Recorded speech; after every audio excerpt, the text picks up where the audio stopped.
Bienvenidos a la entrevista en línea que transmitimos en tiempo real desde la sala de redacción de la Prensa Gráfica en este viernes 24 de agosto de 2012. Saludamos a quienes nos acompañan en nuestro país y el mundo a través de la prensagráfica.com. Nos ven en Canal 25 a las 9 de la noche o nos escuchan en GD Radio del Grupo Dutriz.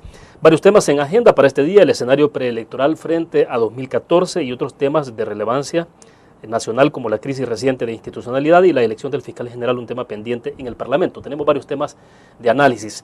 Nos acompaña este día en nuestros estudios Norman Quijano, alcalde de San Salvador y candidato a la presidencia por el partido de oposición Alianza Republicana Nacionalista Arena. Doctor Quijano, bienvenido, un gusto. Gracias, William. ¿Qué tal, amigos? Muy buenos días, un gusto estar acá. Bueno, para comenzar, doctor, explíquenos en lo que tiene que ver con su lanzamiento como candidato a la presidencia por Arena. Es un proceso que obviamente solo falta de una especie de ratificación, ¿no?, en Convención Nacional del Partido Arena o sí, Asamblea. Sí, es una nominación. Los estatutos del partido dicen de que es el Consejo Ejecutivo Nacional el que elige al candidato. Claro. Y lo propone a la Asamblea General del partido, que es anual, en el mes de septiembre, porque es el mes de septiembre cuando el partido se fundó, un 30 de septiembre del 81, que lo propone la Asamblea para la proclamación. Lo que se ha hecho es la nominación.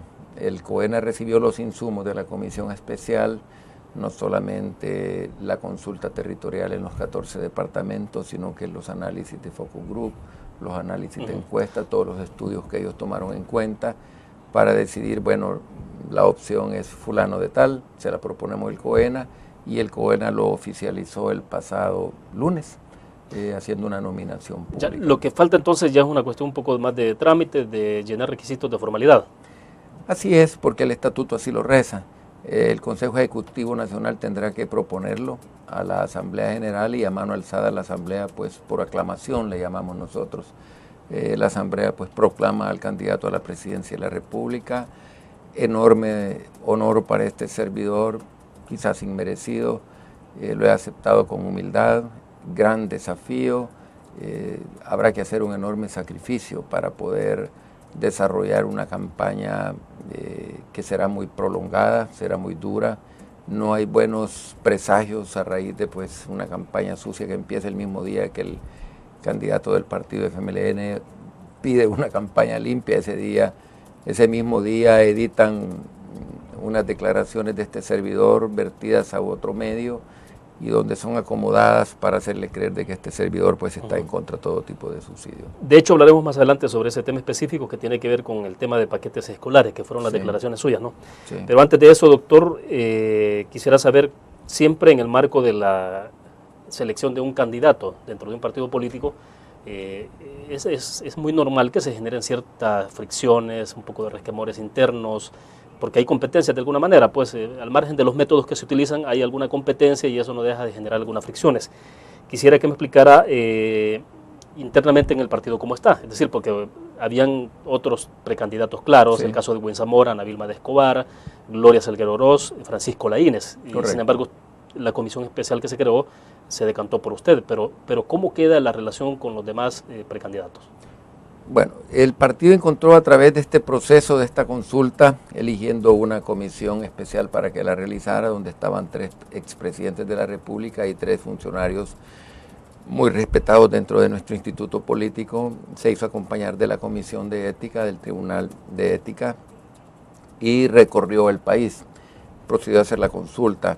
Este es un proceso vigoroso de participación democrática, donde es auscultado el sentir y el pensar de la estructura del partido, lo cual permeó hacia las bases, porque los directores municipales o departamentales o alcaldes, directores de sectores nacionales, tuve conocimiento que habían consultado a los líderes de los caseríos, cantones, comunidades, algo que nunca se había dado.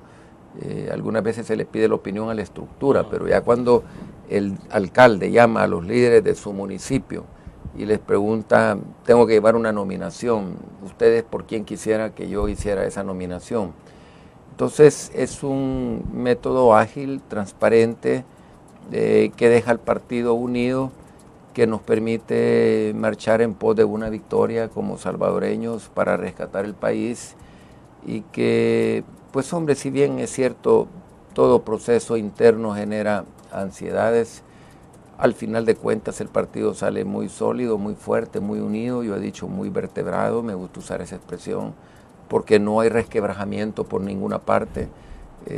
Las mismas personas que con una aspiración legítima ingresaron al proceso me han acompañado, William, y yo estoy profundamente agradecido con ellos. Son personas que tienen un enorme valor, nunca eso estuvo en discusión, y que yo estoy muy seguro se incorporan a los distintos equipos de trabajo y indudablemente van a ser tomados en cuenta para planificación, para estructurar o una campaña o un plan de gobierno o una posible conformación de gobierno, porque son personas, como te repito, que demuestran que en el partido hay una verdadera democracia, hay una fábrica de liderazgo, pero que sobre todo hay personas valiosísimas con deseos de servirle al país. Es decir, ¿usted no se ha comunicado todavía con ellos de manera oficial o se ha tenido contacto?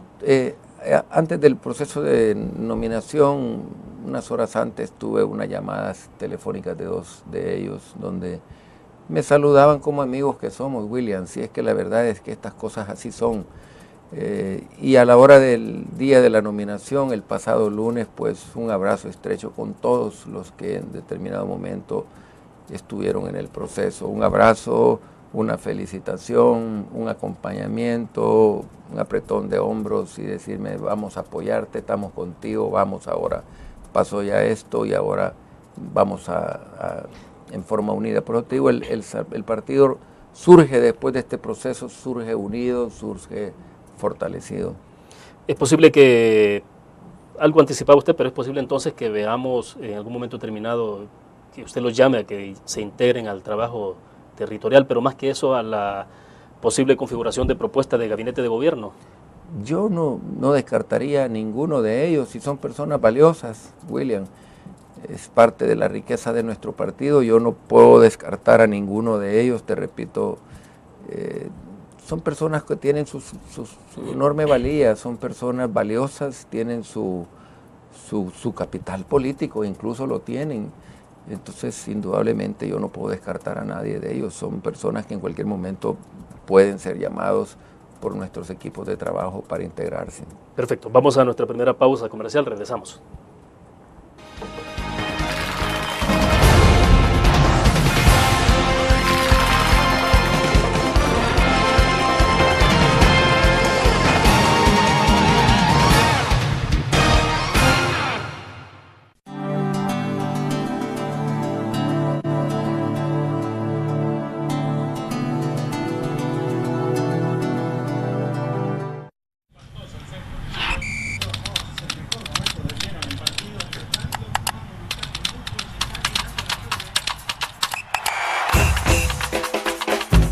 La emoción del deporte está en www.elgráfico.com.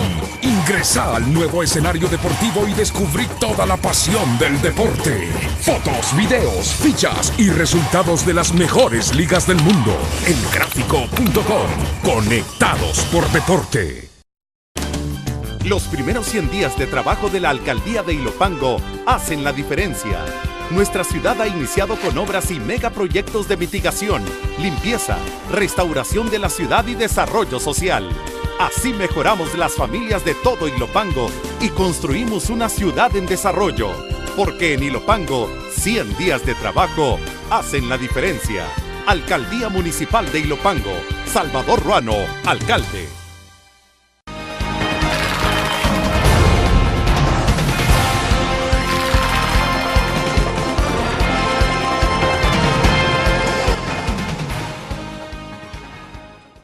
Está con nosotros en nuestros estudios desde la sala de redacción de la prensa gráfica el doctor Norman Quijano, alcalde de San Salvador y candidato a la presidencia por el partido de oposición Arena. Doctor Quijano, muy pronto me imagino que tendrán que trabajar ya alrededor de la integración de la fórmula, es decir, quién la va a acompañar como candidato a la vicepresidencia. Finalmente, ¿usted elegirá a su compañero de fórmula? ¿Habrá algún proceso será una decisión del COENA? ¿De qué manera se va a hacer ese proceso? Yo he expresado, William, de que es prematuro.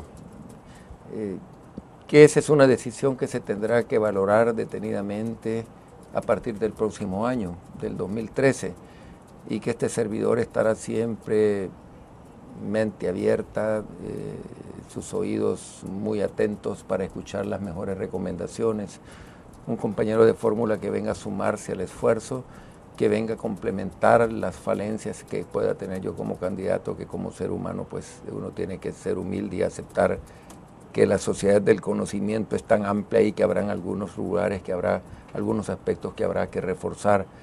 En ese sentido es una decisión que será muy analizada, muy pensada, y que yo en principio he dicho que quiero hacerme rodear de un selecto grupo de staff, de miembros de la dirigencia de mi partido, para poder tener un abanico de posibilidades y decantarnos por la persona pues, que pueda representar mayores posibilidades de trasladarle a los salvadoreños una buena gestión.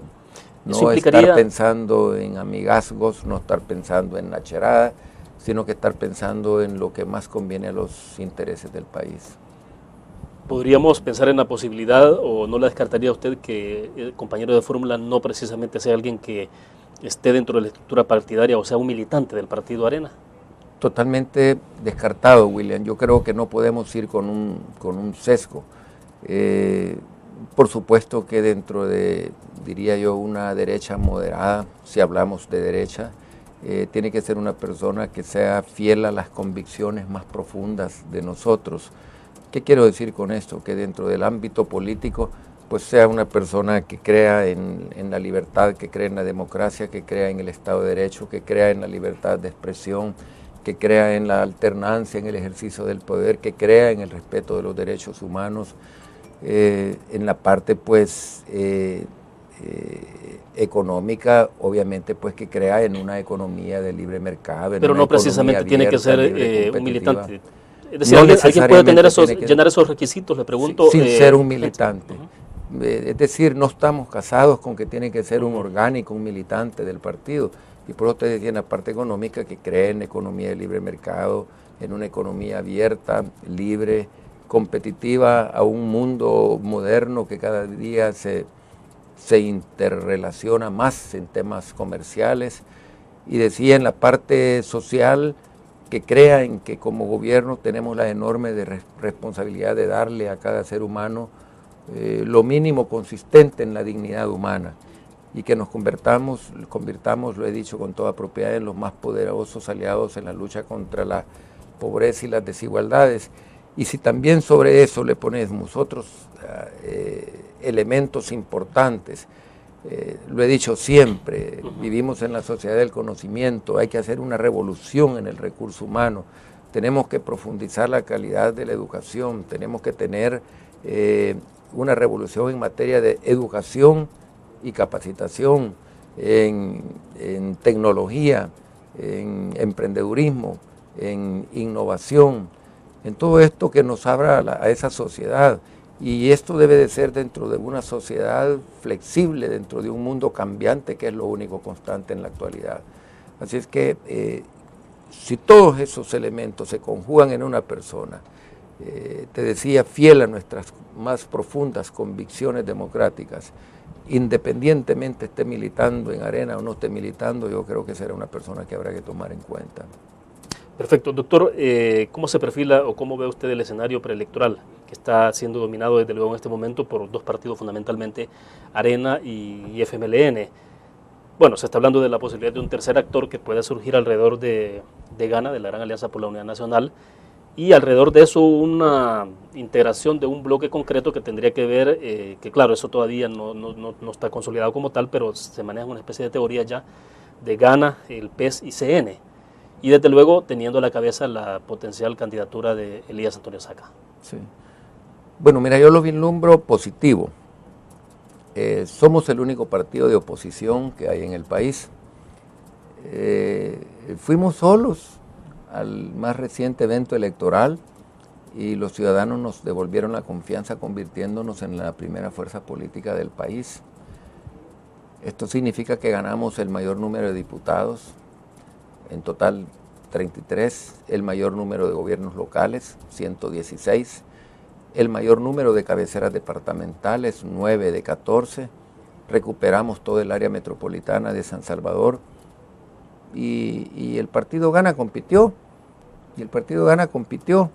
Entonces, yo a veces no termino de entender por qué me dice, mire, y la participación de Gana.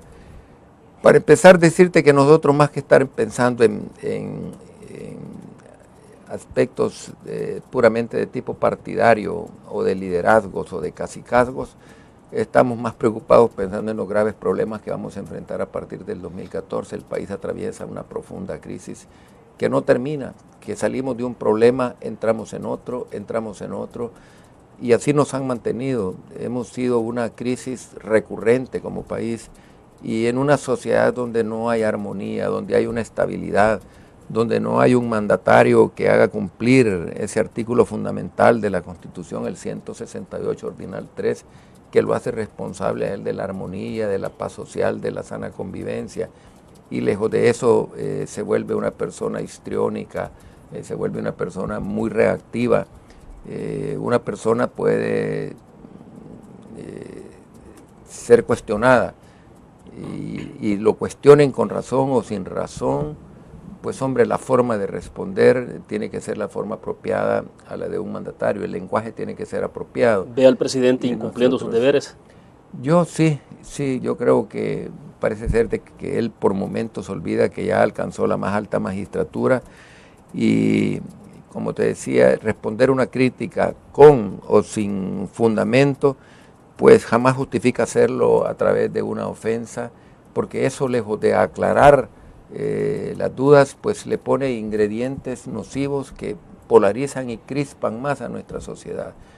O sea, yo creo que el lenguaje de un presidente tiene que ser siempre acorde a las circunstancias. Hemos estado viendo un presidente demasiado ansioso, demasiado hiperreactivo, histriónico diría yo, que no llama a la armonía, sino que muy por el contrario, como decimos en buen salvadoreño, le pone gasolina al fuego. ¿Verdad? Bien, vamos a una pequeña pausa comercial, regresamos.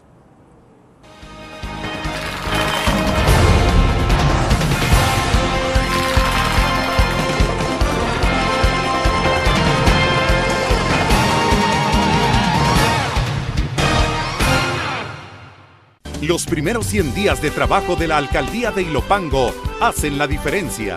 Con los proyectos y obras de bacheo, recarpeteo y mejoramiento de redes viales, se han beneficiado a más de 45,000 ciudadanos. Desde hace muchos meses y años había un abandono de la red vial y muchas gracias porque en menos de pocos meses nos están dando respuesta. 100 días de trabajo hacen la diferencia. Alcaldía Municipal de Ilopango. Salvador Ruano, alcalde. Tu periódico es dinero, porque ahora puedes pagar con la prensa gráfica. Busca y recorta en tu periódico El Dinero, que podrás canjear en los establecimientos de nuestros aliados. Encontrarás uno cada día. Compra con la prensa gráfica y encuentra una buena noticia para tu bolsillo. Con la prensa gráfica lo compras. Con la prensa gráfica lo pagas. La prensa gráfica. Noticias de verdad.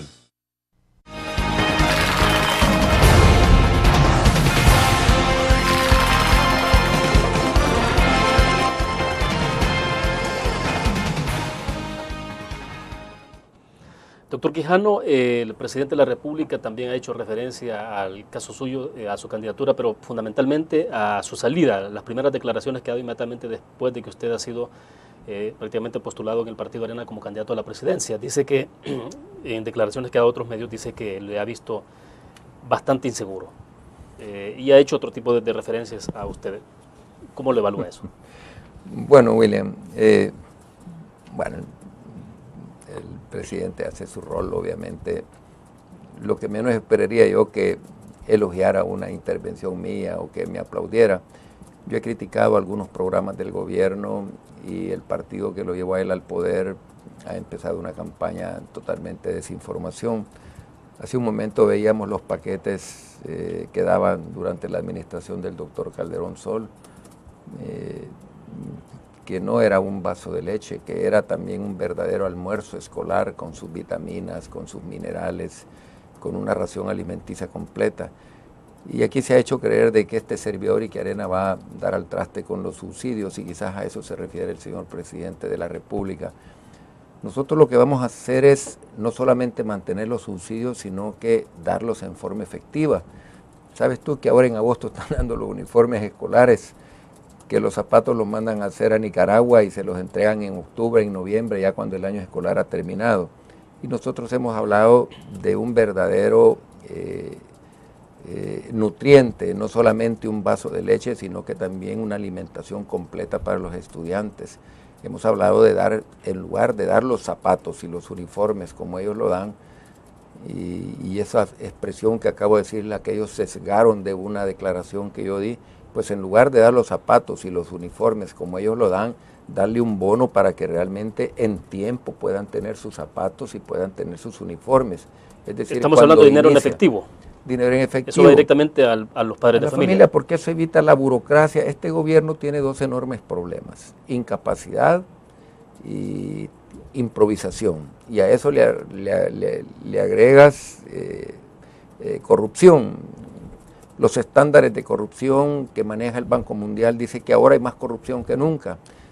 Esto es irónico porque el FMLN durante nuestras administraciones mantuvo un bombardeo constante de que nosotros éramos gobiernos corruptos, pero qué irónico que cuando ves las gráficas del Banco Mundial dice que ahora en El Salvador hay más corrupción.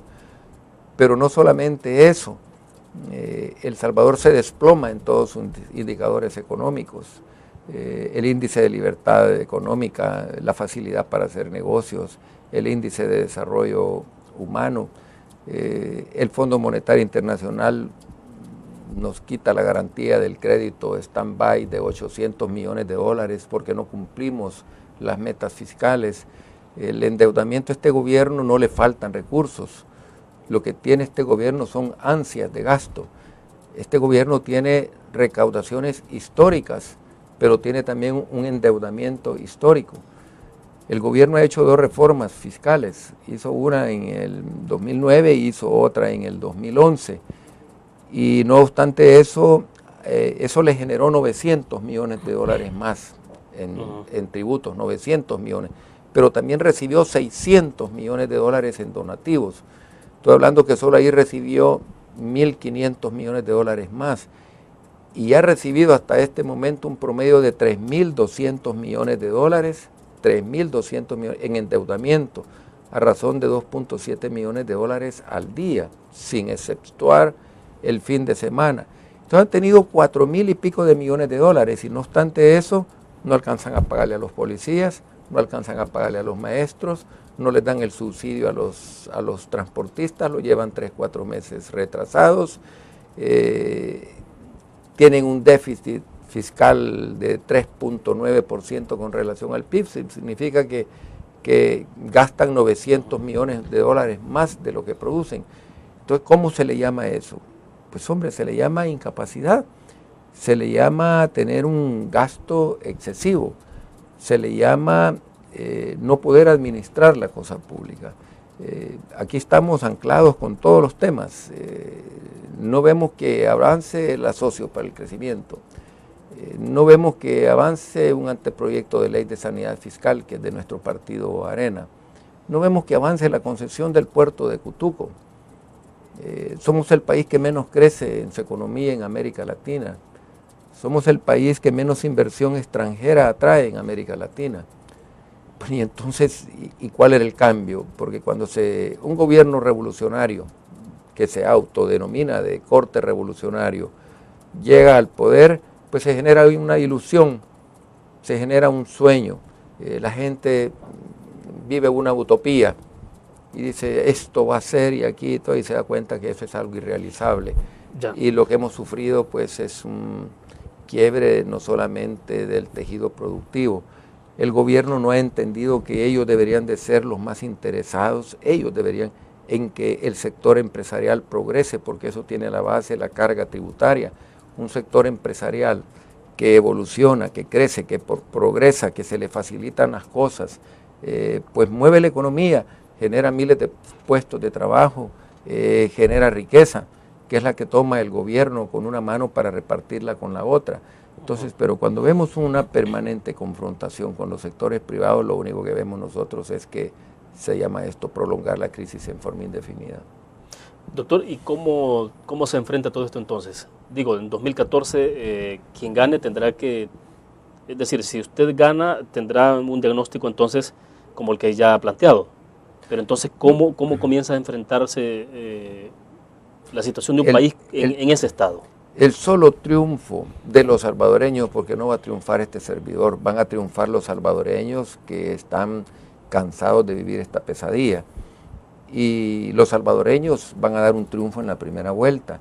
El simple hecho que Arena arribe al poder representa un despertar de la esperanza en millones de salvadoreños que saben que nosotros sabemos gobernar y que saben perfectamente que también encontramos al país allá en 1988 inmerso en una crisis peor o igual de la que vamos a encontrar en el 2014. En el 2008 habían lugares inaccesibles del país, las carreteras no existían, estaban totalmente destrozadas, habían retenes guerrilleros, ahí nomasito podía llegar de Aguilares, no pasabas, el tejido social estaba roto. Habían existido reformas económicas, una reforma agraria que quebró la columna vertebral de la economía del país, teníamos la nacionalización del comercio exterior, teníamos la nacionalización de la banca que debía sido puesta al servicio de los intereses políticos partidarios. Usted está hablando de 1989. 1988, 88-89, cuando el presidente Cristiani llega. Entonces teníamos los tendidos eléctricos en el suelo, más de 260 puentes destruidos. Al poco tiempo la clase media del país empezó a crecer, bajamos los índices de analfabetismo de un 40%, no sé por dónde andaba, en forma considerable. Disminuimos considerablemente la mortalidad de niños por el determinado número de nacidos vivos, eliminamos el sarampión, eliminamos la difteria, eliminamos la poliomielitis, construimos la mejor infraestructura vial de Centroamérica, los puentes. Entonces encontramos un país destruido y a la vuelta de unos pocos años teníamos nosotros buenos programas sociales como los que impulsaban las administraciones de Arena. Pero parece ser de que ahora dar un vaso de leche como que es la gran novedad y que como que en el pasado no se había dado nada. Por eso es que yo estaba mencionando pues los paquetes alimentarios que daban desde la administración del doctor Calderón Sol. Y parece ser de que nosotros nunca tuvimos programas sociales, es todo lo contrario. Y los teníamos subsidiados con recursos propios, no con endeudamiento. Y por eso es que yo decía que el gobierno debería de ser transparente en el tema de los subsidios, decirle al ciudadano si los subsidios son mantenidos, es posible mantenerlos en el tiempo o vamos a seguir dependiendo de endeudamiento. El endeudamiento ya alcanza la friolera de 13.300 millones de dólares, William. Este gobierno, cuando nosotros administrábamos, no nos daban votos para préstamos. Los hospitales que ahora a paso de tortuga, no obstante que ya tienen la plata, están construyendo, son hospitales que teníamos que haber construido nosotros porque fueron derruidos en los terremotos del 2001, pero que lastimosamente los préstamos nos los dieron ellos hasta que entró la administración Saca, como a los 3-4 meses de haber entrado él, y que nos facilitaron los préstamos. Por eso es que ahora ellos los están inaugurando. Cierro este segmento nada más entonces. ¿Se eliminan o no los paquetes escolares? No, yo dejo de una vez por todas, ese es un sesgo que ellos tomaron, una edición a su conveniencia, una campaña sucia que ellos hicieron. Yo lo que dije que no deberíamos de estarle dando los uniformes a costa, porque hay que darles los uniformes, pero hay que también darles las computadoras. Y cuando yo digo no hay que darles los uniformes a costa que no tengan lo otro, ellos lo interpretan como que yo estoy diciendo ya no hay que darles los uniformes. Sí, hay que darles los uniformes, pero hay que darles las computadoras.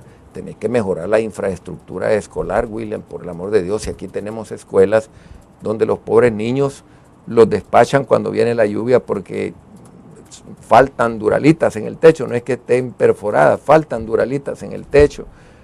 Ver los servicios sanitarios de las escuelas públicas es realmente totalmente deprimente.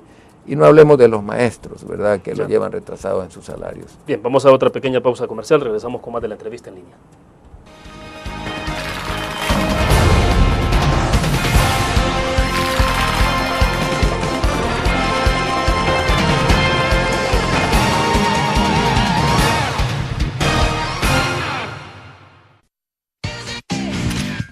Blur, la revista más innovadora y moderna de todos los tiempos.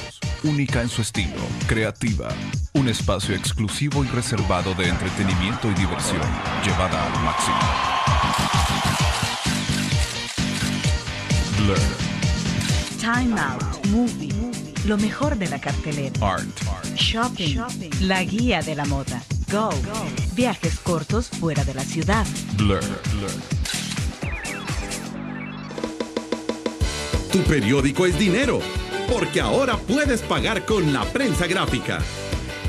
Busca y recorta en tu periódico el dinero que podrás canjear en los establecimientos de nuestros aliados. Encontrarás uno cada día. Compra con la prensa gráfica y encuentra una buena noticia para tu bolsillo. Con la prensa gráfica lo compras. Con la prensa gráfica lo pagas. La prensa gráfica. Noticias de verdad.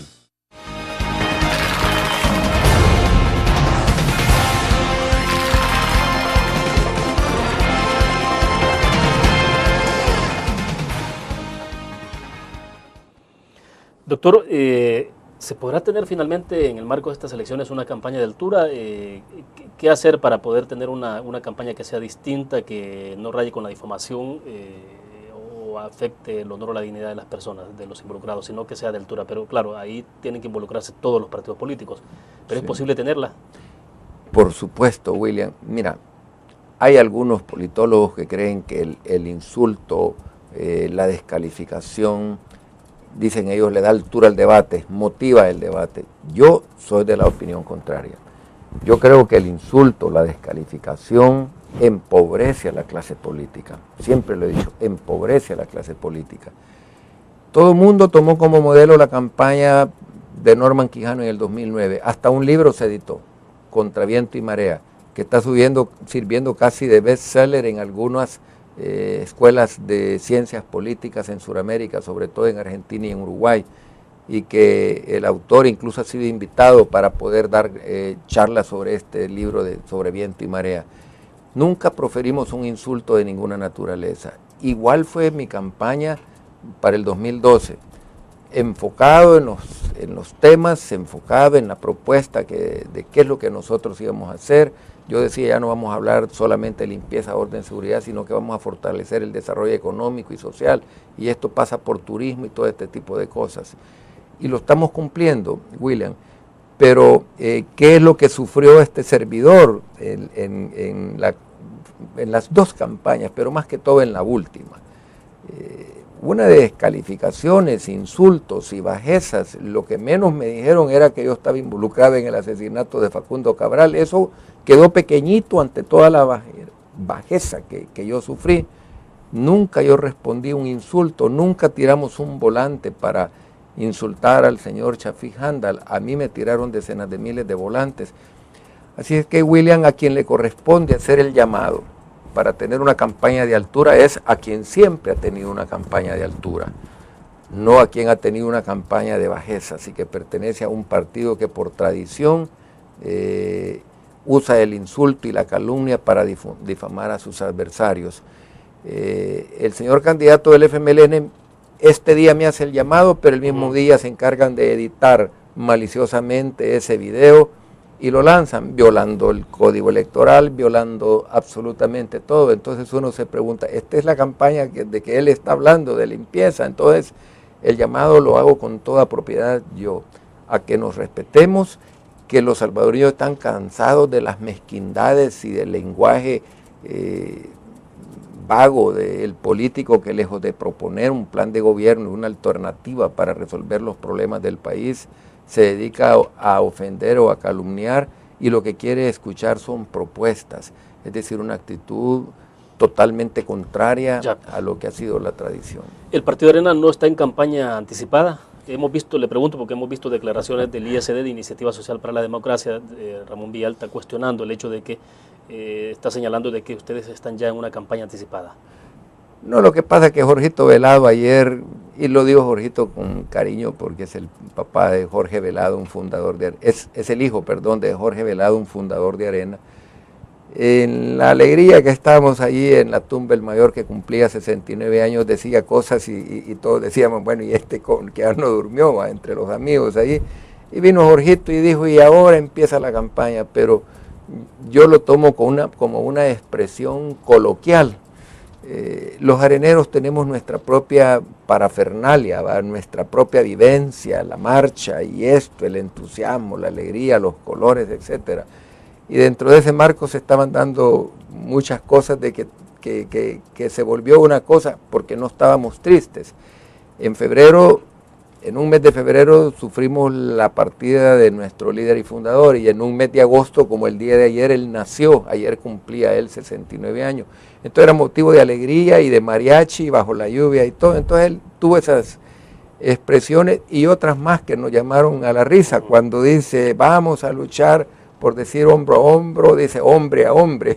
Entonces estábamos en un momento de alegría y es una expresión que nada más le refleja la vivencia que tenemos dentro del partido, dentro de la alegría, motivados para trabajar. Tengo acá un par de participaciones a través de Facebook, doctor. Hay dos inquietudes muy puntuales de Luis Polanco y también de Mario Salazar. Luis Polanco dice, pregúntele por qué está prometiendo austeridad si gana la presidencia, si precisamente es lo que menos ha tenido en su gestión edilicia, ya que hizo incrementos salariales a su consejo municipal con montos que oscilaron, dice, entre los 800 y 1.200 dólares, y el gasto exorbitante en publicidad. Agrega él que, ¿por qué esperar a ganar la presidencia? ¿Por qué no lo hace desde ya y se renuncian a algunas prebendas del cargo, como son los 6 seguridad que anda y los carros que utiliza? Bueno, continúa ahí, que hay que tomar el ejemplo, dice, del ministro Gerson Martínez. ¿Qué le responde? Bueno, mira, nosotros hemos recuperado financieramente la institución. Teníamos más de 1.000 trabajadores que ganaban menos de 300 dólares, sobre todo en desechos sólidos. Quiero aprovechar porque estamos celebrando el Día del Empleado Municipal, hoy y mañana vamos a estar de fiesta. Más de 1.000 trabajadores que ganaban menos de 300 dólares, estimado amigo. La recuperación y el administrar con eficiencia los recursos de la institución nos ha permitido que al que ganaba 190, 200 dólares bajo la administración del partido que se dice que lucha por los pobres, nadie gana menos de 300 dólares. Eso impactó la planilla de gasto corriente en más de 800.000 dólares. Este servidor no se ha subido nunca a su salario, sigo ganando, el cheque que yo recibo ronda por 2.800 dólares y trabajo 12, 13 horas. Pero tengo concejales, expresidentes de autónomas, exministros que estaban ganando 700 dólares, 800 dólares. Entonces subió la dieta de ellos que les llegó a completar, entiendo que 1.600 dólares. Un concejal que por la burocracia que ustedes mismos dejaron dentro de la institución, con 11 instituciones autónomas, presiden autónomas de la institución, la autónoma de cementerios, la autónoma de desechos sólidos, la autónoma de promocultura, la autónoma del INDER, un funcionario que lo tienes de altísimo nivel académico, porque es la única forma que puedes dar resultados. Si te rodeas de incapaces, como ellos estuvieron rodeados de incapaces, ahí estaban los resultados. Si te rodeas de gente honorable, capaz, decente, que se vuelca a servir y que no le llega a dar la sesión del Consejo Municipal de tiempo, sino que pasa involucrado en los temas de modernización de la institución, pues hombre, yo creo que el que gane 1.600 dólares al mes por estar ahí 4 o 5 días, incluso a veces fines de semana trabajando, nadie se debería de asustar. Sobre todo, estimado amigo, porque hemos subido la recaudación a base de eficiencia, es decir, cuando logramos recuperar financieramente la institución, es que nosotros hemos premiado a nuestros concejales. Este servidor sigue con lo mismo. Ya, vamos a ver, tenemos otra participación entonces de Mario Salazar. Dice, ¿cuál es el proyecto de nación que usted como representante de Arena va a impulsar? Quisiera que profundizara en lo siguiente, dice. ¿Cómo garantizará la pluralidad de voces? ¿Cómo incrementará el presupuesto de la nación? Inversión en lo social y en la juventud, como medida preventiva del crimen que nos acecha, y cuál es el plan para combatir la cultura de partidismo, ahora dice, rampante, y la corrupción generada por dicha cultura. ¿Cuál es el plan para hacer de esas políticas algo sostenible a largo plazo? Le dejo planteadas las interrogantes porque me indican que vamos a una pequeña pausa comercial. Volvemos.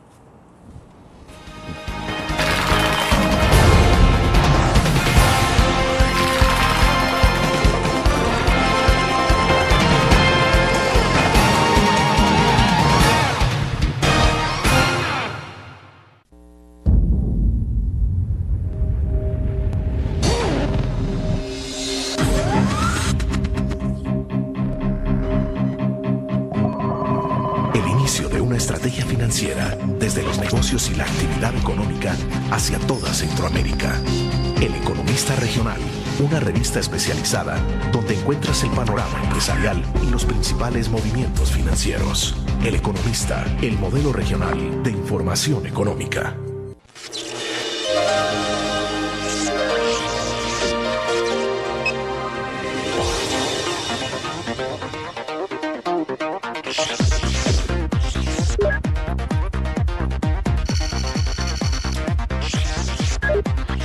Estimulamos tus sentidos para que leas, veas, escuches e interactúes con la verdad.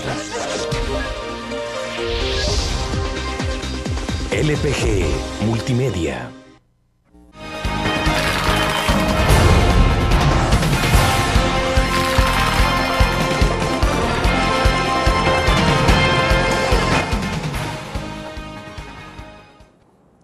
Doctor Quijano, le leí entonces en el segmento pasado las preguntas que planteaba Mario Salazar y le hacía en el corte comercial. Bueno, necesitaremos algún par de programas adicionales para contestar con profundidad justamente lo que plantea Mario, porque son inquietudes muy importantes, yo creo que son de fondo. Sí, pero a ver, vamos a tratar de simplificar un poco en el tiempo. Sí. Cuéntanos. Bueno, él habla de la pluralidad.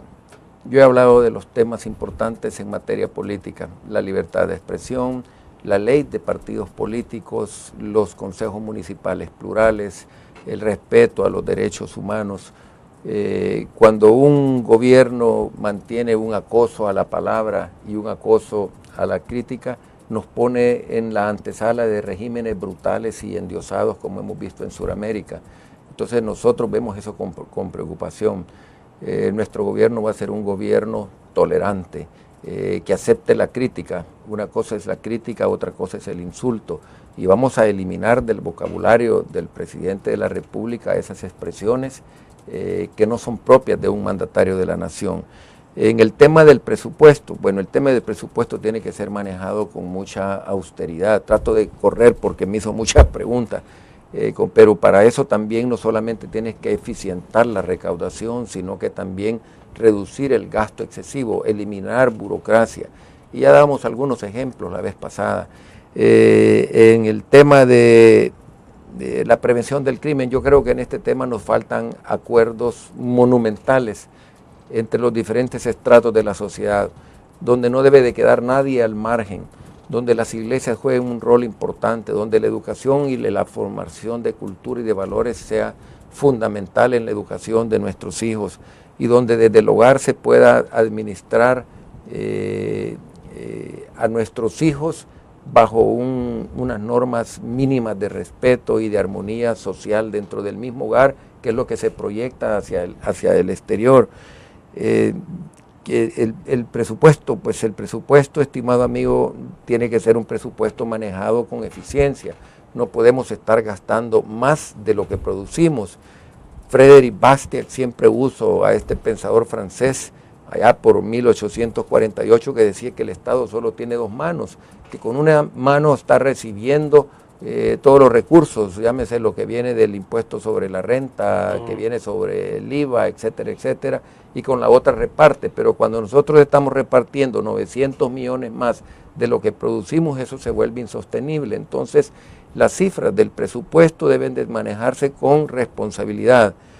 Una persona que he tenido oportunidad de conversar un par de veces con él cuando ha venido al país, don Carlos Alberto Montaner, dice que lastimosamente los gobernantes o los aspirantes a gobernantes que proponen planes de austeridad, que proponen ajustarse el cinturón, lastimosamente dice no ganan las elecciones, que las elecciones las gana aquel que promete el oro y el moro.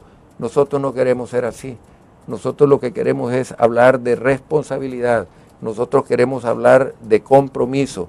Nosotros queremos hablar de capacidad, de un gobierno que se conjugue con los más altos intereses de la sociedad, y ya lo he dicho, que le garantice a los más humildes un mínimo consistente en la dignidad humana, que se preocupe por la salud, que se preocupe por la educación, que se preocupe por la seguridad pública, entre otros temas importantes. Doctor, en el tema del presupuesto y el tema de las finanzas públicas, ¿a usted de alguna manera lo van a medir en función de los resultados que tenga, por ejemplo, en la parte presupuestaria, cómo encontró la alcaldía de San Salvador, cómo la puede estar dejando cuando tenga que dedicarse exclusivamente al tema de la campaña electoral. ¿Cuál es el ejemplo que puede dar en función de lo que usted ha hecho con la alcaldía y que se puede hacer en el Ejecutivo? Bueno, que le encontramos una institución totalmente deficitaria, con proveedores que tenían hasta 5, 6, 7 meses que no se les pagaban lo que le habían proveído a la alcaldía en servicios o en bienes, y que ahora nosotros difícilmente pasamos un mes sin que nosotros no les cancelemos a los proveedores, de que aumentamos la recaudación tributaria en más de un 40%, y que somos un gobierno eficiente que hace obras todos los días. Cuando cumplí 100 días de estar de alcalde, después de este segundo mandato que me dieron la oportunidad los capitalinos, hicimos un acto para conmemorar 100 días, 100 obras.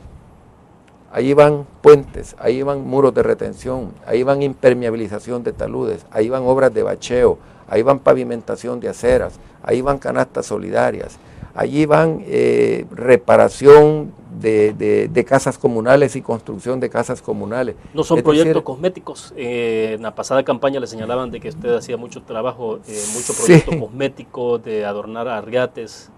Pero mira, si vas a la comunidad atonal y me decís que es cosmético, que hayamos hecho una obra de $30,000 donde el paredón se venía y mataba a no sé cuántas familias. Si vamos a la comunidad Darío González y me decís que es cosmético, que haya hecho un puente que nos costó como $30,000, que une a la comunidad Darío González con el barrio Modelo, o en la comunidad de Nicaragua 2 y 3, donde hicimos un puente, si eso es cosmética, si es cosmética estar haciendo una bóveda de $1,300,000 que avanza en un 45-50%, que la vamos a unir con una pasarela sobre lo que es el Boulevard Arturo Castellanos, uniendo el centro Pedro Pablo Castillo y un hermoso jardín y espacios públicos en la parte superior. Si cosmética es haber hecho una linda obra en la comunidad de San Francisco de Asís, donde había un barranco, donde había olores nauseabundos, donde había todo tipo de bichos, de vectores, y ahora es una pequeñita cancha de basquetbol iluminada con sus banquitas donde los ciudadanos, lejos de tener el precipicio a un lado, tienen un lindo parque.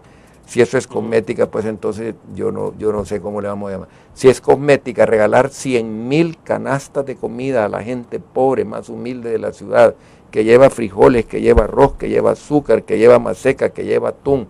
Si es cosmética, regalar eso. Si es cosmética, regalar 100,000 platos de comida, aparte de las 100,000 canastas solidarias. Entonces, ¿es cosmética todo? Es cosmética todo. Bien, hacemos la última pausa comercial. Regresamos al cierre de la entrevista en línea.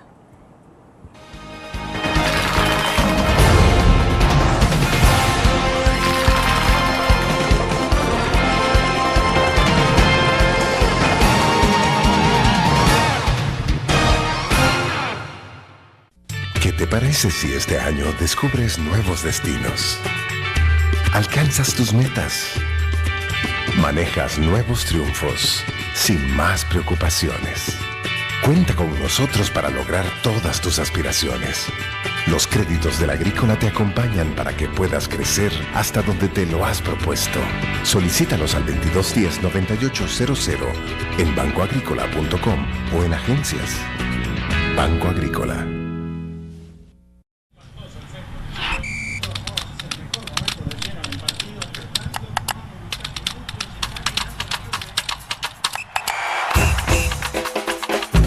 La emoción del deporte está en www.elgráfico.com.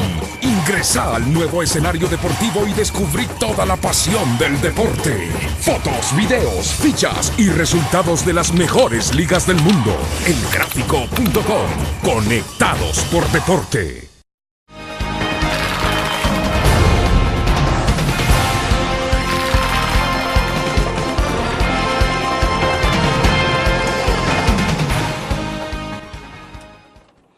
Bien, estamos al cierre de la entrevista en línea. Doctor Quijano, ¿cómo está viendo entonces el rumbo de este país?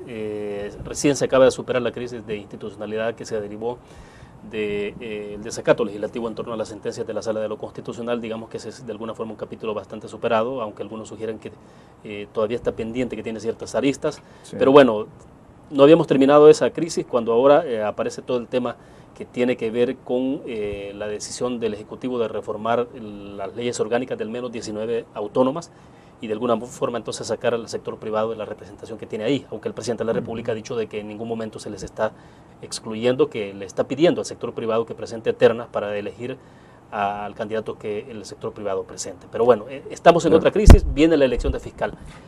Sí, es que no hemos salido, desde que llegó este gobierno hemos vivido inmersos en una profunda crisis, y cuando me dice cómo ve el rumbo, es que nunca hemos tenido rumbo desde que llegó este gobierno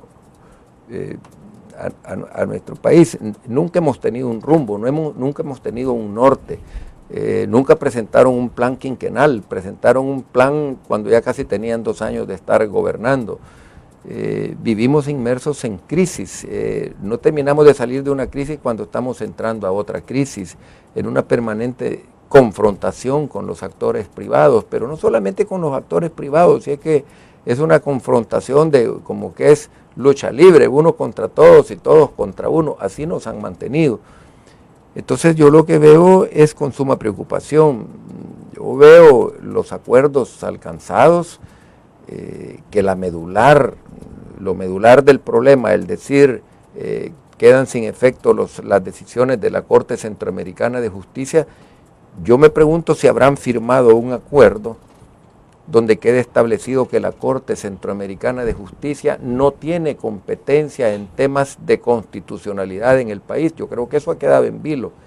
Significa esto de que cualquier persona que se sienta que ha sido natural o jurídica afectada por una resolución de la Sala de lo Constitucional va a ir a recurrir otra vez a la Corte Centroamericana y entonces va a volver el pleito. ¿Usted ve latente entonces, ese hecho? Eso no se ha resuelto, que se acordó y se llegó a un acuerdo de tipo político y al ponernos de acuerdo en los magistrados, pero lo que tenían que haber hecho es firmar un documento donde dejaban establecido que la Corte Centroamericana no podía ser la depositaria de la soberanía en materia constitucional de nuestro país.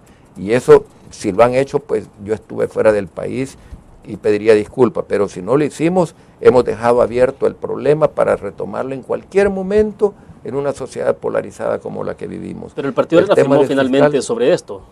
El partido ya no quería más crisis institucional y yo creo que el presidente Cristiani eso fue lo que lo motivó a firmar, es decir, a resolver el problema en cuanto a lo que es la reelección de los magistrados del 2006 y los de 2012, pero la parte medular del problema no se resolvió, que es el que todos los actores políticos acaten los fallos de la Sala de lo Constitucional de la Corte Suprema de Justicia y entiendan que esos fallos son inapelables, que no hay un organismo regional que pueda estar por sobre la Sala de lo Constitucional de la Corte Suprema de Justicia. Y esa era la parte medular y creo que eso no se tocó. Ya, entonces viene la parte del fiscal general de la República. Hay advertencias de que se puede recurrir nuevamente también a la Corte Centroamericana de Justicia. Sí, pero te digo, como que hemos pasado el charquito, pero todavía nos queda el río por cruzar. Estamos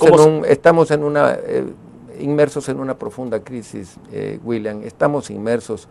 El tema del endeudamiento debe ser preocupación de todos los salvadoreños. Hay 800 millones de dólares tocando las puertas de la Asamblea para que se los aprueben en bonos. Se aprobaron bonos en el 2003, muchos de los cuales pueden ser redimidos hoy en el 2013, el próximo año. El gobierno no tiene cómo redimir esos bonos y por eso está pidiendo 800 millones. Entonces esto llegaría al endeudamiento de más de 4.000 millones de dólares en 5 años de gestión del FMLN al frente, porque es el FMLN el que gobierna. Ahí hemos tenido una verdadera bicefalía. Lo que le hace más daño a un país es cuando no hay un verdadero liderazgo que oriente y que dé las líneas gruesas a seguir dentro de la conducción de una nación. Cuando el presidente dice una cosa y el partido que lo lleva al poder dice otra, entonces tenemos una bicefalía. Hay dos cabezas dirigiendo el país, la dirigencia del FMLN y el gobierno. Esa debilidad institucional hace cara a la inversión en El Salvador. Y eso es lo que hemos estado padeciendo. Cuando al gobierno le conviene, está a favor del FMLN. Cuando al FMLN le conviene, está a favor del presidente. Cuando no les conviene, se distancian. Entonces, esa bicefalía, es decir, no haber un rumbo, no haber una conducción, un liderazgo consolidado. El liderazgo se usa realmente para servir, no para lucirse. Y aquí nosotros vemos que el presidente a veces goza de aceptables niveles de popularidad, pero el país va para el barranco. Entonces, estamos en una verdadera crisis a nivel nacional. Bueno, se nos terminó el tiempo, doctor. Le agradecemos que haya participado con nosotros. Muy amable. Gracias, William, y es un honor estar acá y pasen buenos días, estimados amigos. Bueno, gracias a ustedes por su fiel sintonía. Nos vamos a ver el próximo lunes. Esperamos que ustedes descansen durante el fin de semana.